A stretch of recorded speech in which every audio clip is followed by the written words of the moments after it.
Dulu salam bersiko sargai dan atas bermadinah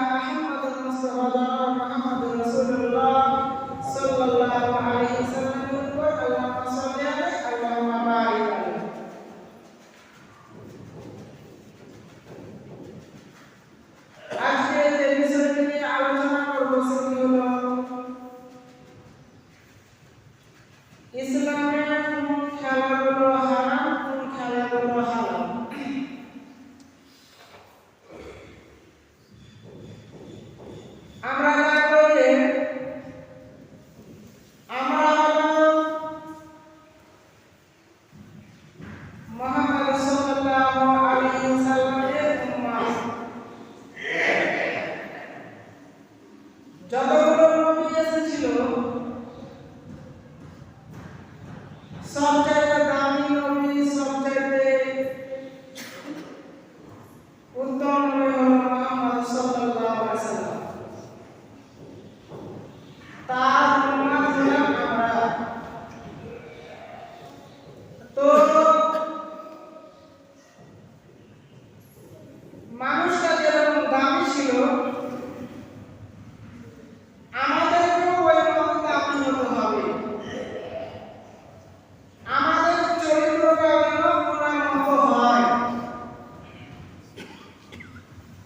দুইটা আয়াত বলি।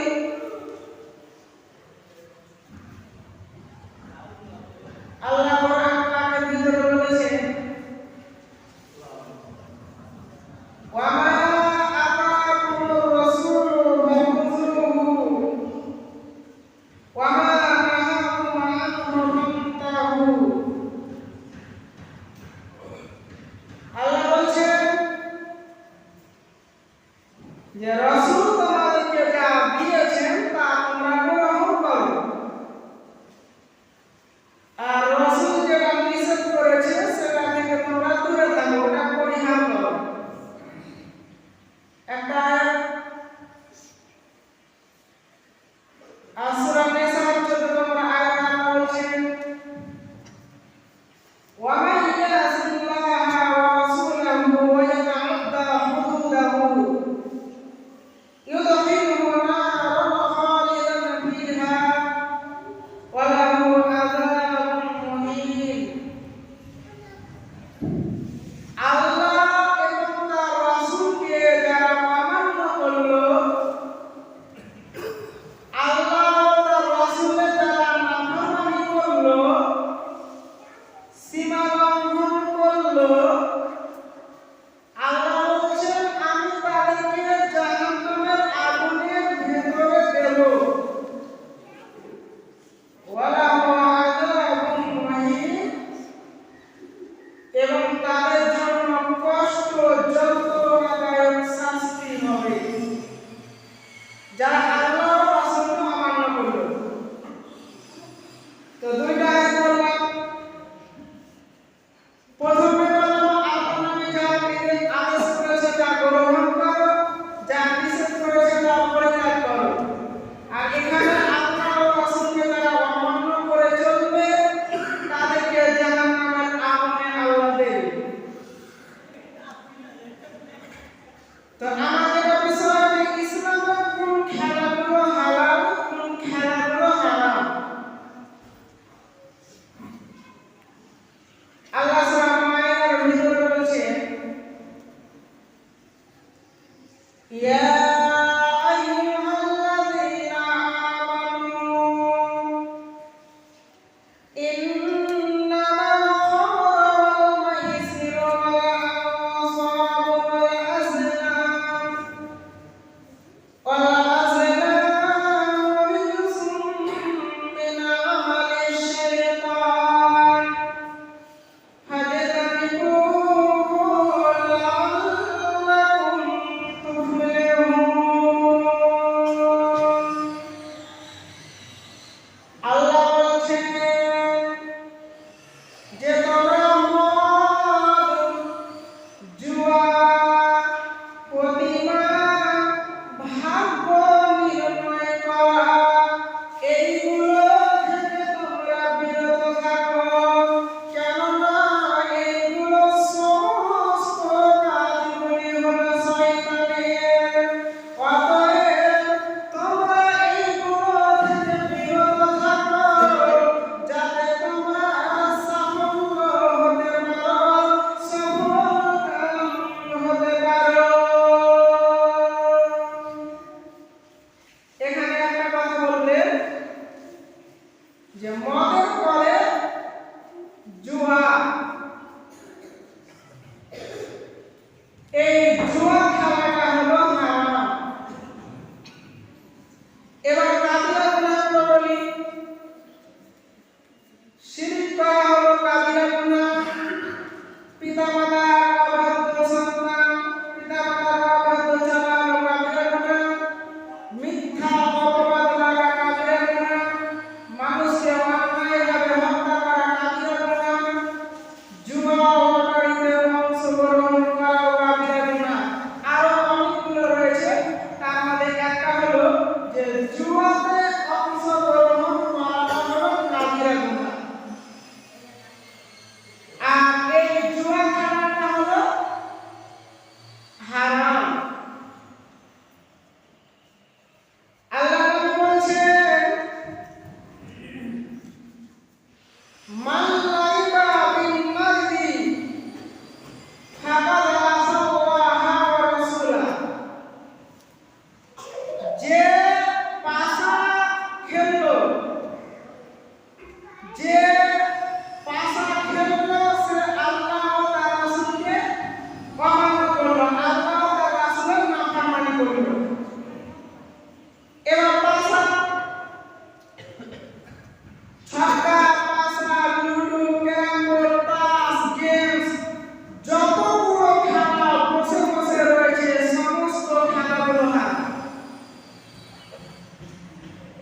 দাবা খেলা হয় গুঠির মাধ্যম দিয়ে, ক্যারাম বোর্ড খেলা হয় গুঠির মাধ্যম দিয়ে, লুডো খেলা হয় গুঠির মাধ্যম দিয়ে। যতগুলো এই বসে খেলা রয়েছে সমস্ত খেলা হারাম। যেখানে অপচয় সময় লস হবে, যে খেলা খেলে কোনো উপকার নাই, কেউ বলতে পারবে না যে এই খেলা খেলে আমার উপকার হয়েছে। বলুন দেখি যে আমার ক্যারাম বোর্ড খেলার পর আমার এই জিনিসটা উপকার হয়েছে, লুডো খেলার পর আমার এই জিনিসটা উপকার হয়েছে। বলুন দেখি কেউ বলছে? বলুন। যে খেলাতে শরীর চর্চা হবে না, যে খেলা বসে বসে খেলবে, যে খেলা গুঠির মাধ্যমে হবে, সেই খেলা একেবারেই হারাম। এবার দেখেন যে আমাদের গ্রামে ক্যারাম বোর্ড খেলা হয়, কারা খেলছে আমি জানি না, আর তাদেরকেও আমি বলছি না। আমি কোরআন হাদিস থেকে বলার চেষ্টা করছি, যে শুনবে সে আমল করবে।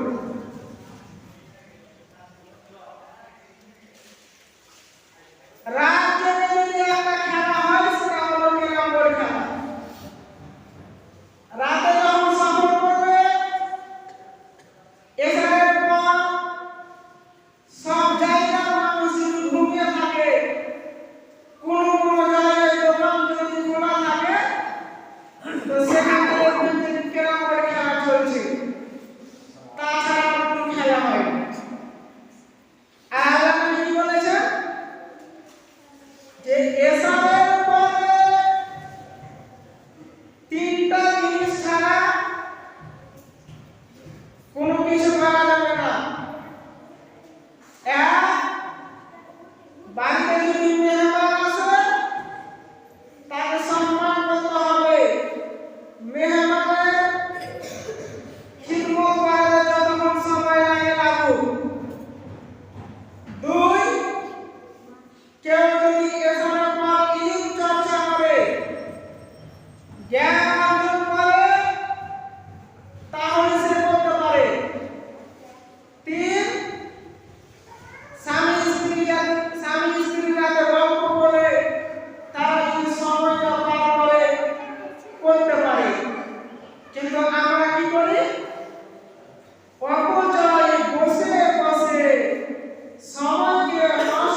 জুয়ারি ছেলে।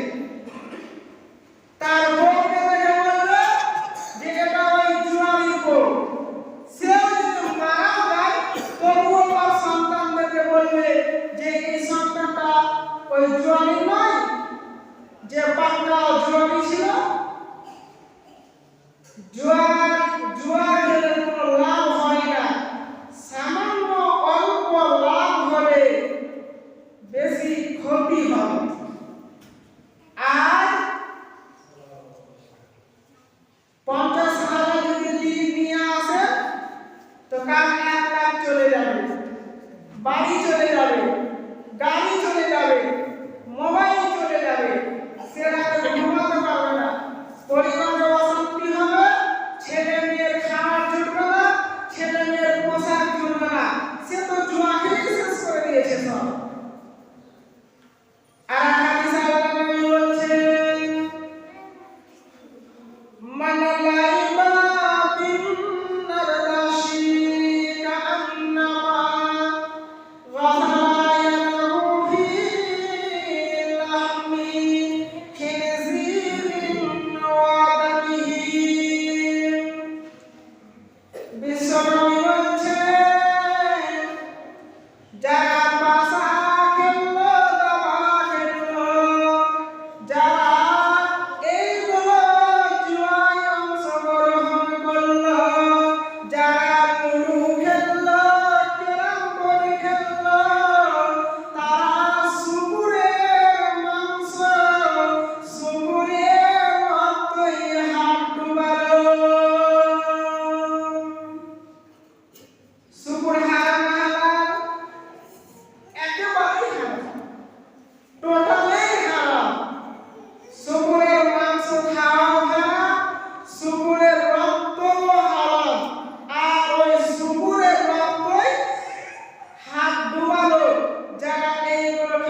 এইগুলো খেলছে তারা শুকুরের মতো, বের হওয়া যায় তার চাইতে নোংরা। আল্লাহ বলছে, আমি শুধু তর্জমাটা করছি, খালি মানেটা বলছি, আমার কিছু বলার নাই। আল্লাহ বলেছে, আমি শুধু আপনাদেরকে জানিয়ে দিলাম। আর এই খেলাটা আমাদের গ্রামে চলছে, এই ক্যারাম বোর্ড। আল্লাহ নবী চাচা আব্বাস রাদিয়াল্লাহু তাআলা আনহু মদের ফ্যাক্টরি ছিল, মদ বিক্রি করত, মদ নিজে বানিয়ে বিক্রি করত, সাহাবারা খেত, তখন হালাল ছিল। যখন থেকে আল্লাহ নবীকে জানিয়ে দেওয়া হলো মদ হারাম, আল্লাহ নবী সাহাবাদেরকে বলে দিলেন, একজন সাহাবা এসে বললেন, আব্বাস আল্লাহ নবী মদ হারাম করে দিয়েছে। সঙ্গে সঙ্গে সব ভাঙচুর করে শেষ করে দিল। মদ হারাম হয়ে গেছে, আর খাওয়া যাবে না। একজন লোক 10 জন সাহাবা আল্লাহ নবীর কাছে আসলো, তার মধ্যে 9 জন বায়াত করলেন আল্লাহ নবীর সাথে, একজনের সাথে আল্লাহ নবী বললেন না। আল্লাহ নবী বললেন যে তার হাতে তাবিজ আছে, অতএব তার সাথে আমি বায়াত করব না। সঙ্গে সঙ্গে একজন সাহাবা সাদের ভিতর দিয়ে হাত করে তাবিজ ছিঁড়ে ফেলে দিল, বায়াত করলেন। আল্লাহ নবী বলতে নাই, বাড়ি ঢুকেছে, বাড়িতে পুতুলের ছবি আছে, আয়েশাকে বললো চালিয়ে ফেলে দিল, ছিঁড়ে ফেলে দিল, সেখান থেকে হাঁটিয়ে দিল। বলতে নাই, আমল করতে নাই।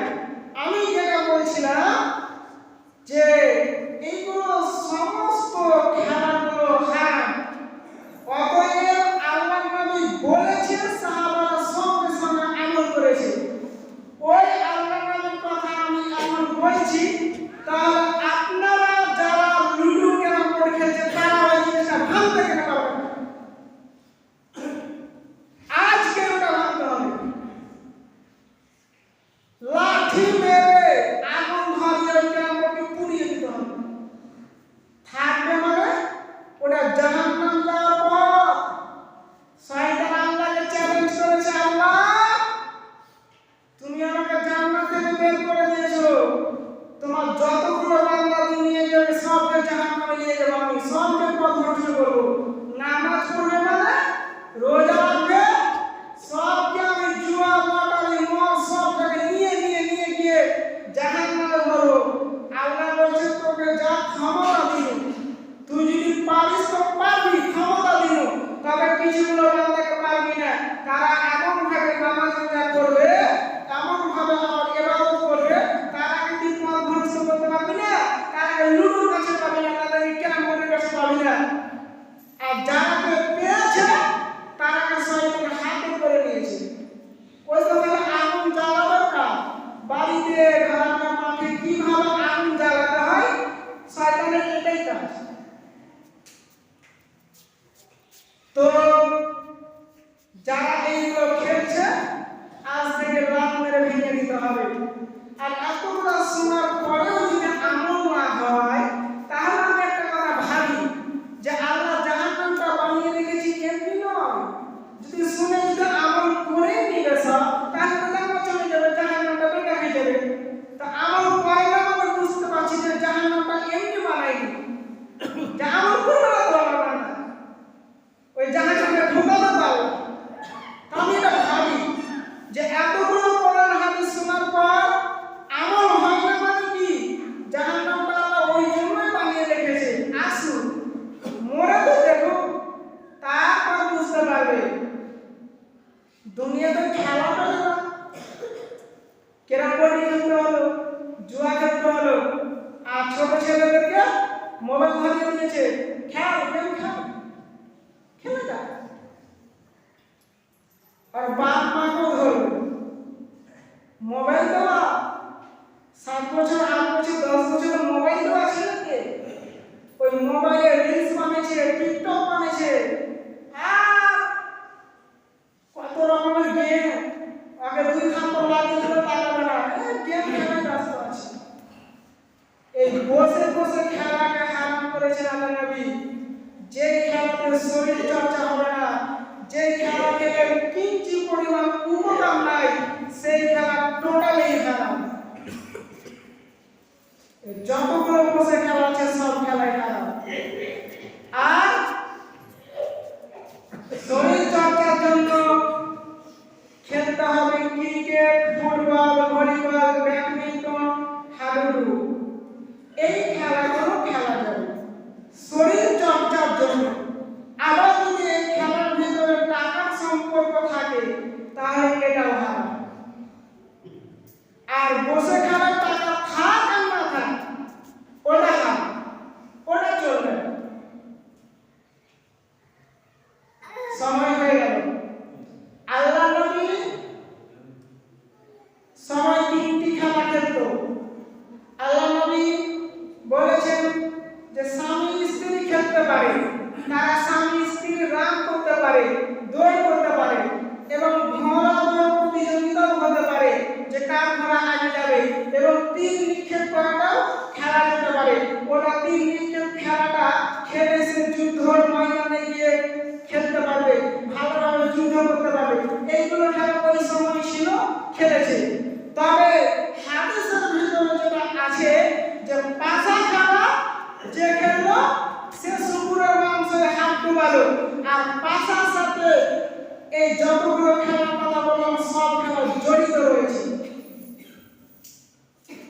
কেন যে ওই সময় তো পাবজি, ফ্রি ফায়ার এইগুলো ছিল না, ওইগুলো তো হাদিসে আসবে না, কিন্তু ওইখান থেকে বলে দিয়েছে যে এই সমস্ত যেরকম খেলা যত উঠবে দুনিয়াতে সব হারাম। তা আল্লাহ তাবারক ওয়া তাআলা যেন আমাদেরকে এই জুয়া, ক্যারম বোর্ড, লুডো, গেমস, দাবা, পাঞ্জা, ছক্কা এইগুলো সব